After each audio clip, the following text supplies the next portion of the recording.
What's up there, YouTube? Welcome back to my tiny little channel.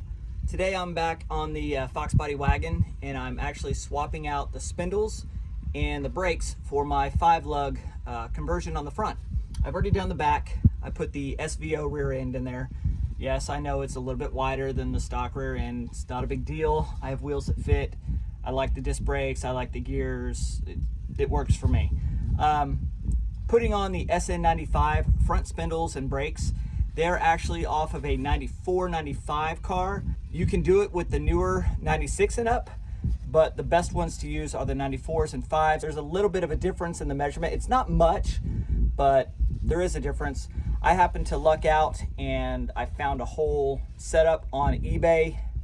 Gosh, I probably had it a couple years now, just sitting on the shelf, but it's time to get it on this car. So I've already installed the 93 Cobra master cylinder.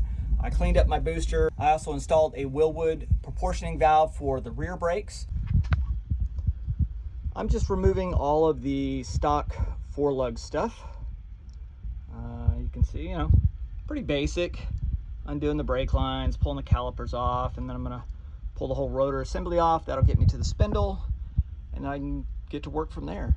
So far so good. It's been pretty easy to get everything off. Everything's actually been really clean. So I got to get this backing plate off, and then I can get the shock strut loosened. I can get this arm loosened off there, and then I'll be able to get to the nuts on the spindle here. Okay, I have reached the point where I'm going to need some air. Time to flip on the compressor. These bolts that are holding on my strut, they've been on there for a while, and I sprayed some PB Blaster on there, but they are not being cooperative. So after a failed attempt with my breaker bar, I decided it is time to break out the heat and see if we can't persuade those nuts to come off. One thing I forgot to mention, when you're working on your front suspension, if you have to do anything like this, make sure you put a jack underneath your A-arm, jack it up, and put some weight underneath it so that you're compressing that spring. Because if you go loosen these bolts, that thing's gonna come flying out at you and it could kill you. Those springs ain't messing around.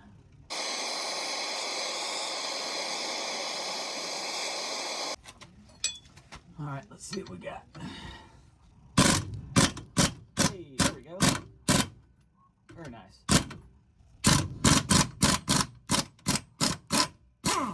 Nice. All right, that's gonna be super duper hot, so I don't want to touch that. Oh, look at that, like a surgeon. It's almost like I know what I'm doing. Oh no, I can't get it out.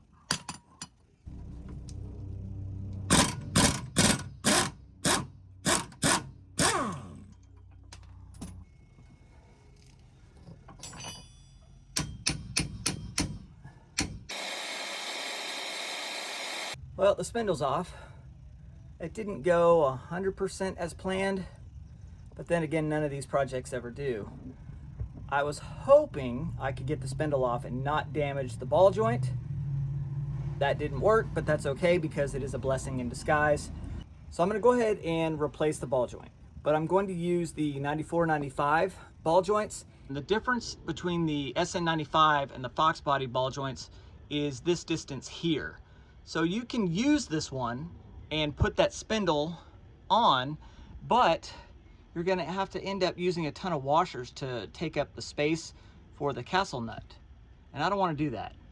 I mean, you can do that, but it's really not the safest way to do it. So I'm gonna go ahead and buy 2 new ball joints and just run those for a little bit. I'm not quite at the point yet where I'm going to remove the motor and tear out the K-member and put my tubular K-member in there yet. I'm gonna run the 6-cylinder for a little bit with the 5-lug conversion and just kind of drive the car and enjoy it while I finish up some other stuff on these other cars. And then, when it's time, then I'll do the tubular K-member. But it's, a small cost to incur with putting in the ball joints. They're probably, I don't know, I haven't priced them lately, but maybe 50, 60 bucks a piece. I don't know. But at least it'll get me down the road for a while and I can just drive the car as is. I did see a cool little Mustang that shows up to our Cars and Coffee. He's got a I think it's a 66, and he's got a 6-cylinder with a turbo on that thing. And I think he said he's pushing like 500 horsepower, which is just insane. That would be pretty damn cool in this car, just keeping it a 6-cylinder, throw a little whistle on there and pull some power. I might have to really take that one into consideration. That might be super cool. Now that I have everything apart, let's do some comparisons. So all the shiny stuff, obviously, is the new stuff for SN95. You can see the difference in the spindles.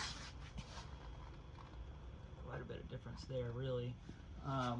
Looks like this is a little bit more straight. This is off just a tad bit. I don't know if that's going to make a difference when I put it on the car, if I'm going to have any issues, but I'll find out pretty soon. Obviously, I have bigger calipers, which is going to be nice. And my rotors are bigger. Very cool. Here's the passenger side. Everything is on. I had to improvise just a little bit. I went ahead and put a lock washer underneath that bolt right there, or underneath, yeah, that nut, just to take up a little bit of slack. It just seemed like that cotter pin was going to be way too high. And I also had to stick some washers to shim, 2 there and 1 right there. It's pretty tight, but it was just wobbling back and forth for whatever reason. I guess this spindle isn't as wide as the other one. Here is everything installed in the car finally. So master cylinder, brake booster all put together. My lines, everything is hooked up. Obviously I have to add some brake fluid, but that's coming. I'll have to bleed the system. Here's my proportioning valve for the rear brakes. There's just a, it's like a connection, like a brass piece that both these lines come into. Just unscrew each one of these from each side of that little brass piece, and then this just fits right in its place. And this is how you adjust it right here. So once I get the system bled and I'm driving the car, I can kind of adjust that to where it needs to be. But I've got some temporary wheels on here right now. These are just off of a 2005 Mustang. So there's a couple things I encountered when installing the spindles and the brakes on this car. The first thing was the calipers that I got with this kit. They were for a 99 to 04 Mustang GT. They are 2-piston instead of the single piston that would have been in the 94, 5, and I believe all the way up through 98s. The way I found out is once I mounted the caliper bracket and went to put the caliper on, my bolt hole at the top it wasn't lining up correctly, and I couldn't figure out why, and I kept opening it up. I thought maybe the brake pads were, not installed correctly, and that's what was holding it up. So it turns out I had to actually grind the spindles just a little bit to get that caliper to sit down in there. So the 94.5 spindles are designed for a single piston caliper, and the 99 to 04s use a double, which is okay. It's a bit of an upgrade, and you really don't have to shave that much off of it. Here's another issue I came up, well, actually 2 more issues that came up when I was doing this. So my little mounting tab here where the hose comes in, I had to go in and file just a little bit. I mean, it was just so tight and it just barely would not get in there. I just had to kind of file each side just a little bit, and now it's perfect. But the other thing is, for whatever reason, this threaded fitting here is not the same as the one that's on the driver's side.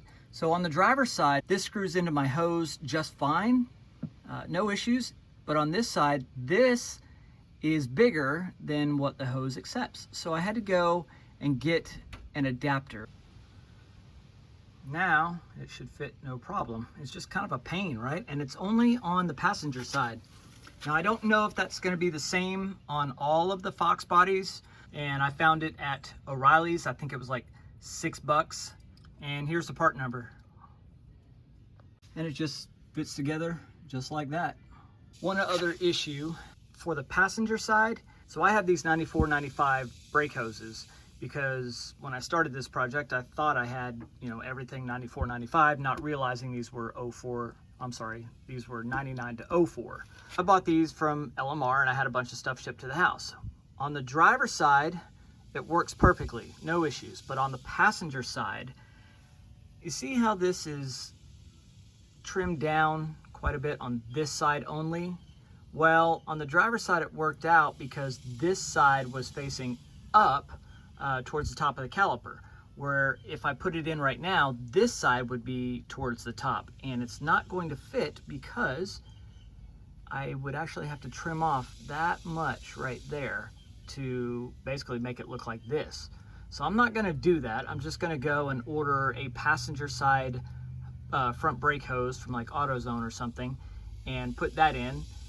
But that'll solve my problem. Unfortunately, I couldn't use both of these.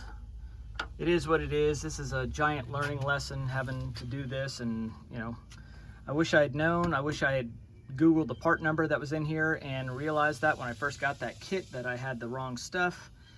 But it works out, and I end up with 2 piston calipers instead of a single, and I'm fine with that. So all that's left to do now is fill the system, bleed the brakes, adjust that proportioning valve for the rear brakes, and then take some measurements to order my new wheels and tires. Hopefully your 5-lug conversion goes a little bit smoother. If you've watched this and you've learned from my mistakes, it should. And best of luck to you. Thanks for watching. Consider subscribing. Stay hungry, stay foolish.